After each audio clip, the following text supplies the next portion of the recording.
أعوذ بالله من الشيطان الرجيم. بسم الله الرحمن الرحيم. تبارك الذي بيده الملك وهو على كل شيء قدير، الذي خلق الموت والحياة ليبلوكم أيكم أحسن عملا، وهو العزيز الغفور، الذي خلق 7 سماوات طباقا، ما ترى في خلق الرحمن من تفاوت، فارجع البصر هل ترى من فتور، ثم ارجع البصر كرتين ينقلب إليك البصر خاسئا وهو حسير، ولقد زينا السماء الدنيا بمصابيح وجعلناها رجوما للشياطين وأعتدنا لهم عذاب السعير. وللذين كفروا بربهم عذاب جهنم وبئس المصير.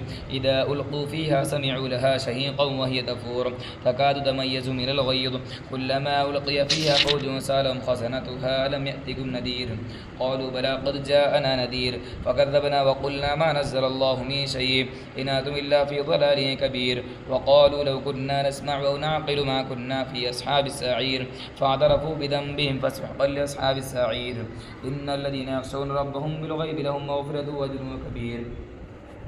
وأسروا قولكم واجهروا به إنه عليم بذات الصدور. ألا يعلم من خلق وهو اللطيف الخبير. والذي جعل لكم الأرض ذلولا فامشوا في مناكبها وكلوا من رزقه وإليه النشور. أأمنتم ما في السماء أن يخسف بكم الأرض فإذا هي تمور، أم أمنتم ما في السماء أن يرسل عليكم حاصبا فستعلمون كيف نذير. ولقد كذب الذين من قبلهم فكيف كان نكير.